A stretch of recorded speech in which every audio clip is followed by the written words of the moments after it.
사도행전 26장, 사도행전 26장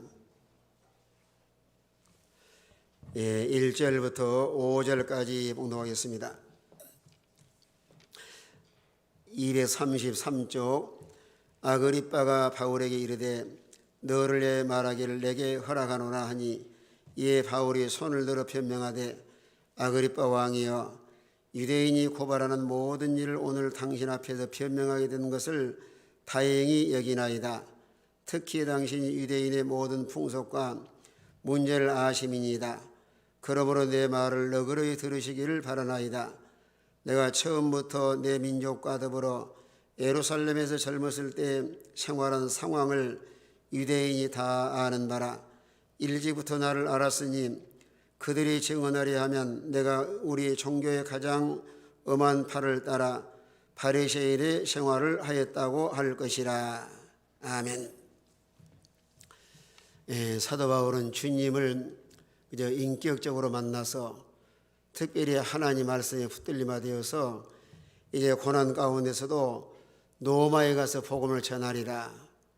하나님 명령을 따라서 이 고난의 터널을 하나하나 지나가고 있습니다. 복음을 전할 때 세상에 다 환영하는 것이 아니고 반대하는 사람도 있고 핍박하는 사람도 있고, 오늘 사도 바울은 복음을 전하다가 지금 감옥에 무슨 죄를 지어서 감옥에 갇힌 것이 아니고 유대인들이 갔다가 자꾸 바울을 죽이려고 하고 또 고소고발해가지고 말하자면 2년 동안 지금 갇혀 있습니다. 그런 가운데서 베스도 총독은 처음에 타협을 요구를 하죠. 예루살렘에 올라가서 재판을 받으면 어떻겠느냐. 그때 바울은 거절을 합니다. 나는 노마에 가서 말하자면 하나님의 뜻을 이루기 위해서 나는 노마에 가야 하리라.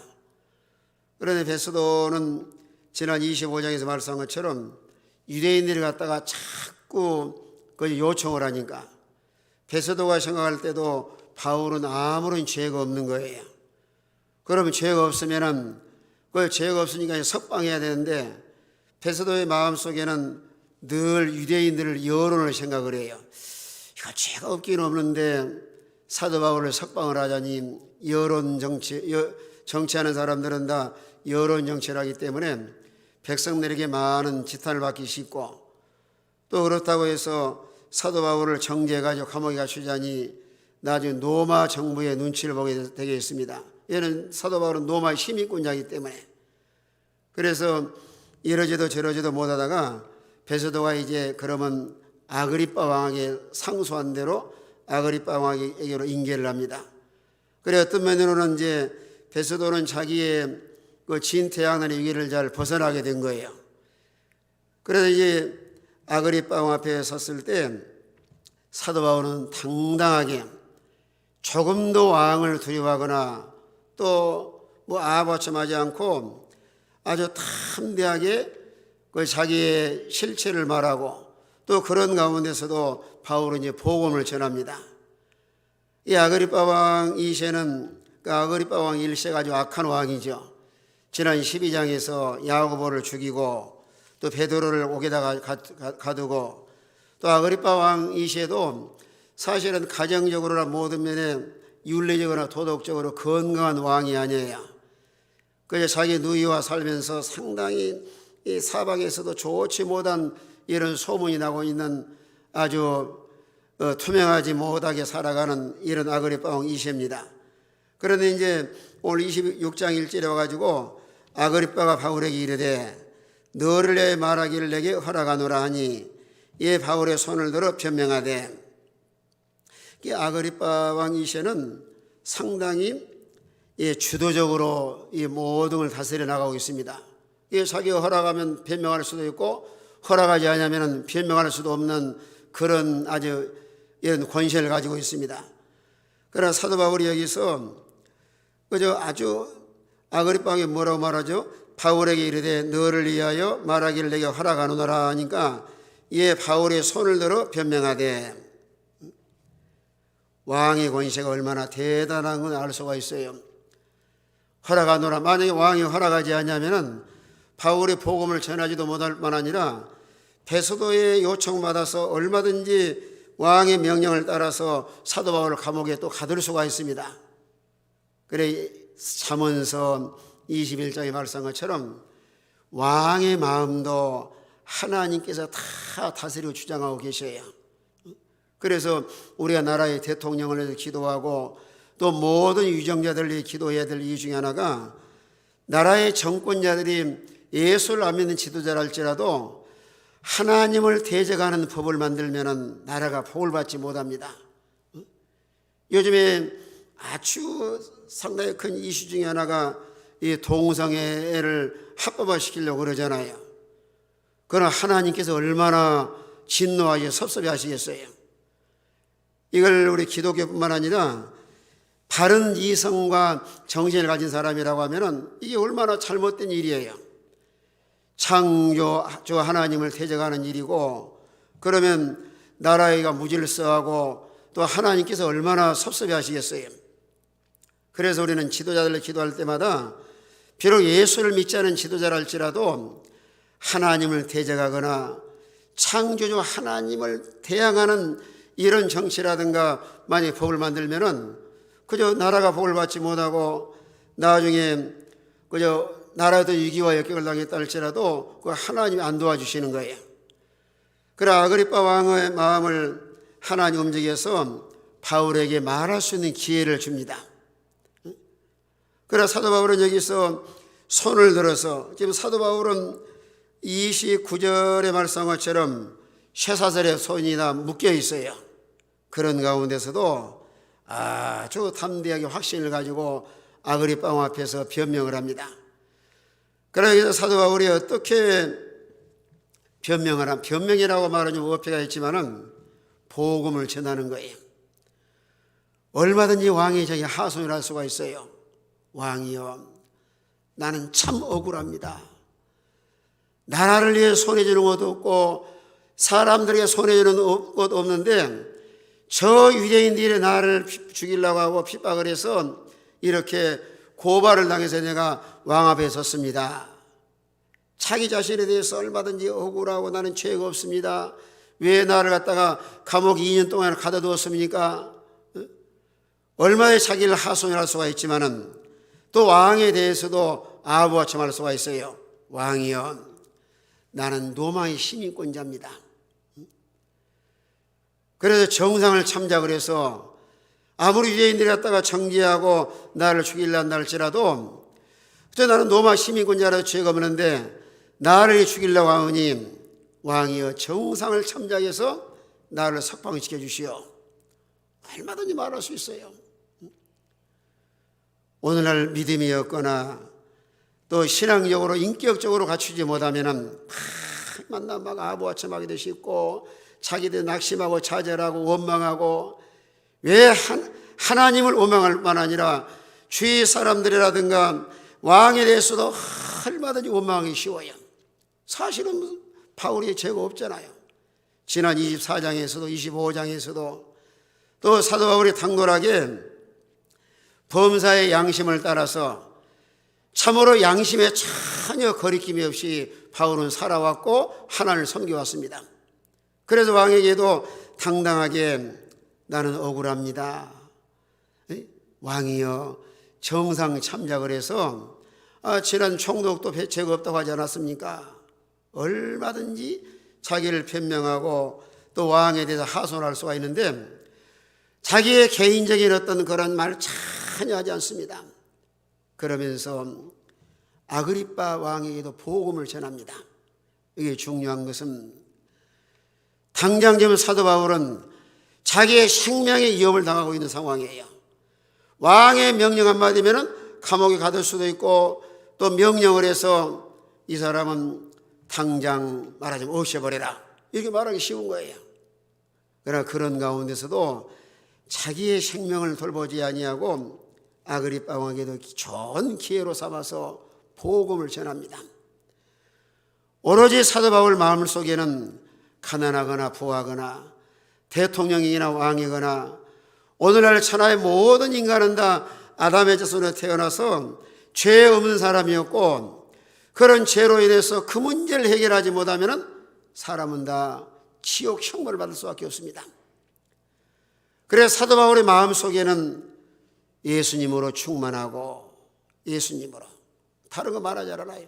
십자가의 부활을 전하고 또 사도 바울에게 담대하게 왕에게도 복음을 전할 수 있는 것은 그저 크게 이유가 세 가지죠. 그는 주님을 인격적으로 만난 하나님 부름받은 소명자고 또 하나는 지난 18장 5절에 말씀한 것처럼 하나님 말씀에 딱 붙들린 사도예요. 우리가 개인적으로도 우리가 주님을 인격적으로 만나고 또 세상에 있던 인간의 감정이나 기분 따라 믿음 생활하는 것이 아니고 이런 영원히 변하지 않는 하나님 말씀에 붙들린 성도라야 모든 환경을 초월해서 하나님께 믿음을 잘 지키고 거룩한 지체로서의 이런 사명을 감당해 나갈 수가 있습니다. 사람의 마음으로 결심한다고 되는 것이 아니에요. 하나님 은혜 주셔야 되고 하나님 붙잡아 주셔야 되고 또 뿐만 아니라 사도 바울은 성령이 충만한 이런 성령의 권세 하나님의 능력이 함께 하심으로 인해서 왕의 앞에서도 전혀 고개 숙이고 그러지 않아요. 아주 담대하게 말하는 제사슬에 손이 묶였는데 손을 들어서 뭐라 그러죠? 바울의 손을 들어 그저 아그리파 왕에 변명을 합니다. 얼마나 말할 수 있는 좋은 기회예요. 바울의 마음속에는 왕에게도 내가 복음을 전해야 되겠다. 너무너무 좋은 기회를 놓칠시라 이런 기회를 잘 활용을 해서 이제 아그리파 왕이 예수를 믿고 안 믿고는 이건 두 번째예요. 그 자기 소관이고 사도 바울은 하나님 말씀의 명령을 따라 그 디모데 후서 4장에 말씀한 것처럼 듣든지 아니 듣든지 이것도 오늘날 우리가 할 사명이에요.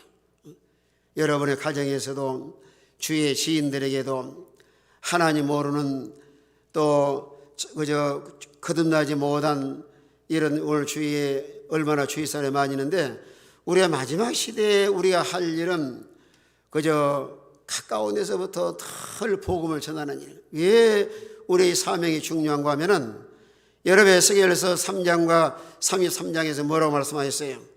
만약에 파수꾼의 사명을 다하지 못하면은 내 손바닥에서 내가 핏값을 찾겠는데 만약에 전해서 그 사람이 듣지 않는다고 하면은 내 생명은 네가 보존할 것이다.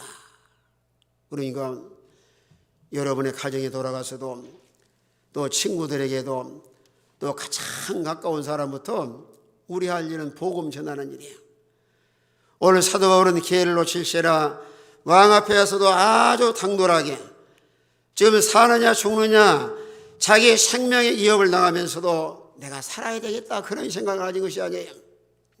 빌립보서 1장 23절의 말씀처럼 바울이 그런 고백을 하잖아요. 나는 하늘나라와 세상과 투사에 끼어 있는데 나는 차라리 세상을 떠나서 주님과 함께 향후에 사는 날 더 좋지만은 그러나 내가 육신으로는 살아있는 건 너희의 유익을 사는 것은 그저 교회의 유익을 위한 것이다. 그러니까 바울의 신앙 사상이야말로 복음을 전하다가 천국 가는 건 더 좋은 일이고 또 세상에 하나님이 살려주신다고 하면은 교회의 유익을 주고 복음을 위해 충성할 것을 말씀하고 있습니다. 자기를 변명하거나 낙심하거나 차별하거나 자기는 억울하다고 얼마든지 억울하다 하소할 수가 있어요. 우리가 종종 그럴 수 있잖아요. 그냥 속상하고 막 억울하고 나는 잘못한 것도 없는데 왜 내가 이런 누명을 써야 되는가? 왜 나는 이렇게 사람들이 알아주지 않는가? 왜 나는 이렇게 그 사람의 따돌림을 당하는가? 별 자기 하소연을 할 수 있는 거예요. 이 사람이 때로는 이런 어려움을 당했을 때도 원망과 낙심하고 좌절한 것이 아니고 참으로 믿음의 사람, 성령의 사람은 하나님의 섭리를 잘 깨달아서 하나님이 다 합력해서 유익되게 하시고 선하게 하시려고 이런 환경과 이런 현실을 주셨다. 여러분의 주어진 모든 환경도 그걸 믿음의 시각으로 바라보면은 다 우리의 유익하기 때문에 주는 현실이에요. 여러분 사도 바울은 지금 하나님의 거대한 꿈을 안고 예루살렘을 가는데 그 길이 평탄한 길만 아닙니다. 그러나 전혀 낙심하거나 좌절하지 않아요. 하나님 섭리 가운데 여러분 종종 말씀드리지만 로마서 8장 28절에 말씀한 것처럼 그건 사도 바울의 요절이에요. 요절. 하나님 뜻대로 부르심을 입은 자들에게는 모든 것이 협력하여 뭘 이룬다 그랬어요? 선을 이루느니라. 우리가 사도 바울의 요절만 생각하지 말고 우리의 삶과 생활 속에서도 인간의 삶의 노적을 보면 항상 꽃길만 걷는 것이 아니에요. 그러나 하나님 우리의 삶과 생활 속에서 환경을 교체시켜 나가면서 훈련과 연단을 시켜 나가는데 항상 우리 그리스도의 마음 속에는 하나님이 합력해서 유익되게 하시려고 이런 환경을 주셨다. 그 믿음으로 잘 받아들여야 원망하지 않고 어떤 환경에 처해 있든지 믿음으로 잘 소화해 나갈 수가 있습니다. 하나님이 개별 섭리하시면서 사람마다 신앙의 사이즈에 따라서 적절하게 하나님께서 인도해 나가시는 거예요. 쉽게 말하면 중학생에게는 중학생이 맞는 시험, 고등학생에는 고등학생이 맞는 시험. 중학교나 초등학생에게 무슨 대학교 시험 문제를 출제한다거나 그렇게 하진 않아요. 우리 삶의 노적에도 믿음이 충만한 사람, 그렇지 못한 사람, 여러분의 신앙의 사이즈에 따라서 하나님께 인도해 나가시는데, 그러나 중요한 요점은 우리 삶과 생활 가운데서 하나님께서 다 필요한 환경인 줄 알고 원망하거나 낙심하지 말고 믿음으로 잘 소화해서 모든 환경은 다 합력의 선을 이루어 나갈 수 있는 이런 우리 모든 성도들의 삶이 되시길 바랍니다. 바울은 너무너무 당돌한 거예요. 이 교만한 것이 아닙니다. 이런 기회를 잘 선용을 해서 아그리파 왕 앞에도 당당히 복음을 전하면서 오늘 2절에 와서는 뭐라 그러죠? 아그리파 왕이여, 유대인이 고발하는 모든 일을 오늘 당신 앞에서 변명하게 된 것을 다행히 여기나이다. 특히 당시 유대인의 모든 풍속과 문제를 아심이니이다. 그러므로 내 말을 너그러이 들으시기를 바라나이다. 유대인이 고발한 모든 일을 오늘 당신 앞에서 변명하게 된 것을 다행히 여기나이다. 사도 바울은 유대인들의 고발을 당했습니다.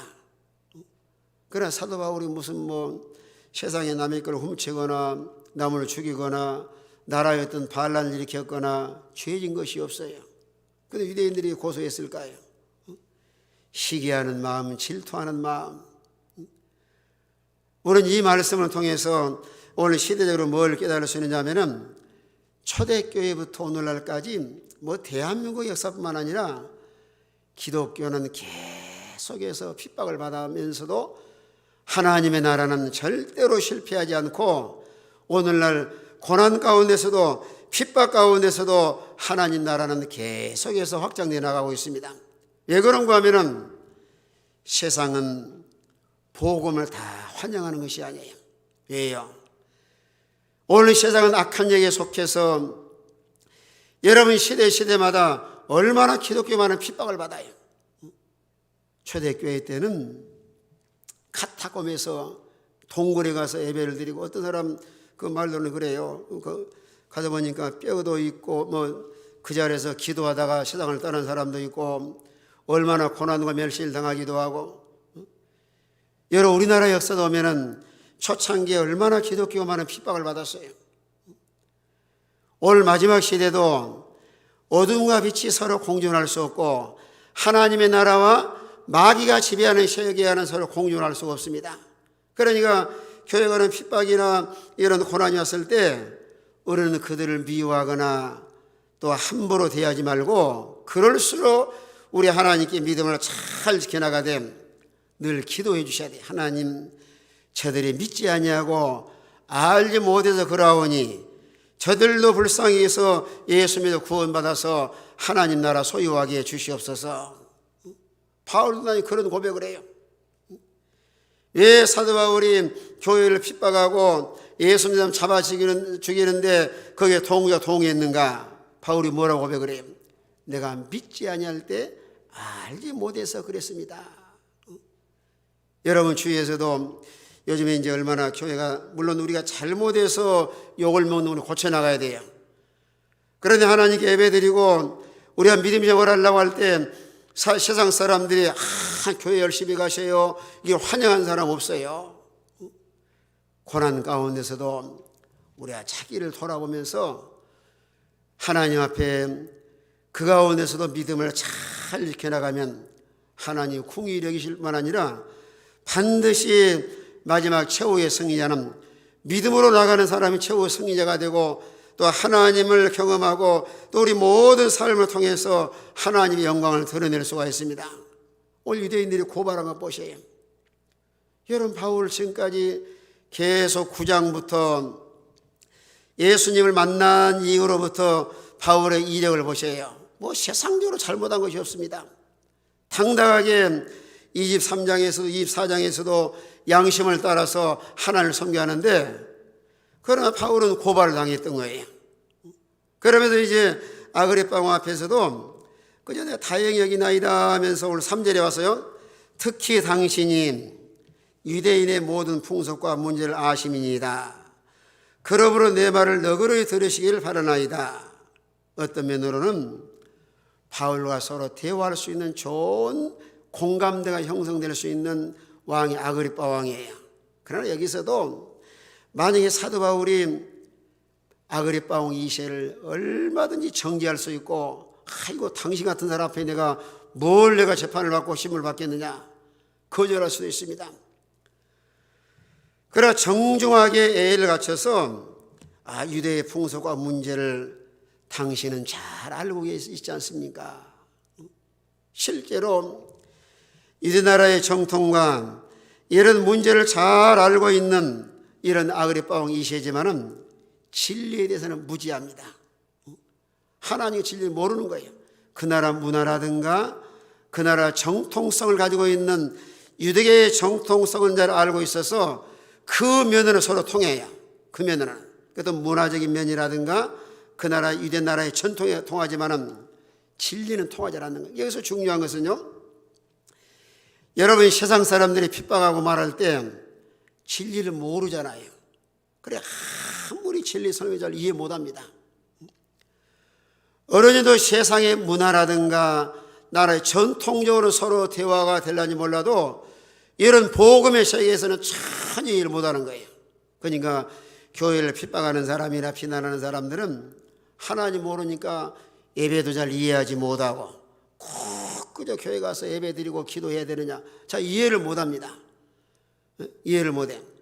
지난번에 미국에서 또 목회를 하신 분이 그저 가족이 지인이 저한테 전화가 왔어요. 지금 작은 교회에서 상당히 어려움을 당합니다. 이제 미국 나라도 큰 예배당이 크고 그런 데는 그래도 거리가 있어 예배를 드리는데, 작은 데는 예배를 드리지 못하고 예배를 다 그저 너무 심한 데는 잘 못 드리니까 교회가 거의 어려움을 당해요. 수십 명 모이던 교회가 지난주 저라도 밤늦게 저라도 그래요. 교회 9명 남았습니다. 상당히 어떤 면으로는 세상 일도 많이 어떤 위기를 만났지만은 이 교계도 우리나라뿐만 아니라 저 미국 여러 나라들이 이 교계도 상당히 어려움을 당해. 지난 중국에도 또 전화가 왔어요. 거기도 지금 교회가 상당히 많이 모인 교회인데 이제는 모이는 수 많지 않아서 폐쇄의 수준을 받고 있는 거예요. 1년에 수천만 원 월세가 나가는데 그거 감당할 수 없는 거예요. 그래 참으로 이런 어려운 시대를 우리가 만나는데, 그래 세상 사람은 이해를 못하는 거예요. 세상 사람은. 물론 개인적으로 학생들도 그럽니다. 요즘에 이제 코로나 때 학교를 못 가거나 그러면은 공부를 잘하는 학생들은요, 그냥 막 열심히 파서 노력을 하고 연구를 하고 해서 실력을 길러가는데, 공부하기 싫은 학생들은 너무 좋아해요. 오늘 학교 안 간다. 그러다 보니까 실력 차이가 엄청나게 갭이 지는 거예요. 이제는 잘하는 아이들은 아주 열심히 잘하고 공부 못하는 아이들은 너무 뒤처질 뿐만 아니라 더 아주 문제 중에 하나가 인간관계가 다 무너지잖아요. 우리는 사회적인 이런 동물이기 때문에 서로 만나서 교제도 하고 서로 대화도 하고 인간관계 이런 거 필요한데, 올 여러분 가면 갈수록 컴퓨터 앉아 있다 보니까 사람들이 개인주의로 많이 흘러가요. 그래서 사회에 적응을 잘 못합니다. 오늘 세상 사람들이 무슨 놈의 교회를 이해를 하겠어요. 어떤 문화라든가 나라의 전통은 서로 통할는지 몰라도 여러분들 개인적으로 생각해 봐도 예배 생활을 소홀히 하고 기도 생활을 소홀히 하고 하나님 말씀 듣는 걸 소홀히 하고 그러면 신앙은 점점 망가져요. 가끔 말씀드리지만 교회도 한 번 빠지고 두 번 빠지면요 마음이 점점 둔해지고 아예 몇 번 빠지면 마귀가 짓밟아 버려가지고 마음속에 교회 안 나가도 감각이 없어지는 거예요.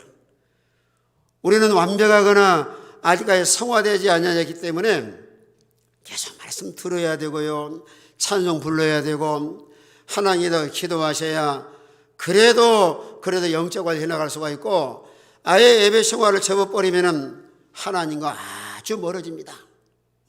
우리 코로나를 통해서 그걸 아예 그냥 피부로 느껴요. 1년 동안 과거에 교회를 그래도 주일날 1시간 나오신 분 양분들도 1년 동안 그냥 교회 안 나오니까 아예 그저 하나님과 멀어져서 좀 앞으로 큰 고민이 많아요. 그들을 다 하나님께 인도해서 그래도 이런 생명의 길을 걸어가도록 하셔야 되는데, 올 여기 아그리빠 왕 이세도 그나 유대 나라의 문제라든가 풍속은 알고 있지만은 이런 진리를 모르는 거예요. 그래서 사도 바울을 이해 못합니다. 그래서 사도 바울의 마음속에는 인간적으로 A를 잘 갖추어서 정중하게 뭐라 그래요? 내 말을 너그러이 들으시길 바라나이다. 너그럽게 풍속과 문제를 아심이니이다. 그러므로 내 말을 너그러이 들으시길 바라나이다. 우리가 진리를 모르고 이런 식의 모르는 사람들에게 그냥 핀잔 두거나 아이고 알지도 모르면서 그러냐고 싸움을 시기 전에 그들을 잘 설명할 수 있도록 A를 잘 갖추어서, 잘 모르면 우리가 불쌍히 여기는 마음을 가지고 이런 복음을 전할 만 아니라 왜 우리가 믿음으로 살아야 되는가, 왜 우리가 교회에 나와서 예배 생활해야 되는가, 왜 우리가 하나님께 나와서 기도하고 하나님을 섬겨야 되는가, 또 왜 그냥 하나님 모르는 사람들이 이런 핍박을 하는가 잘 설명을 해서 그저 나중에 듣든지 안 듣든지 이렇게 잘 설명을 해서 이해 못한 부분들을 참 이해시켜 나가는 일은 참 소중한 일입니다. 그러면서 이제 하나의 동질성을 가지고 오늘 4절 5절에 말씀하는데 4절 5절 봅시다. 4절 5절 두 절 같이 읽습니다. 두 절 다 같은 목소리로 읽습니다. 시작. 내가 처음부터 내 민족과 더불어 예루살렘에서 젊었을 때 생활한 상황을 유대인이 다 아는 바라. 일찍부터 나를 알았으니 그들이 증언하려 하면 내가 우리 종교의 가장 엄한 팔을 따라 바리새인들의 생활을 하였다고 할 것이라. 자, 4절에서는 이제 사도 바울의 젊었을 때의 생활 상태를 말하고 있습니다. 내가 처음부터 내 민족과 더불어 예루살렘에서 젊었을 때 생활한 상황을 유대인들이 다 아는 바라. 유대인들 알고 있어요. 원래 사도 바울은 유대인이잖아요. 그래 유대교에 있을 때 얼마나 열심으로 그저 유대교를 섬겼어요.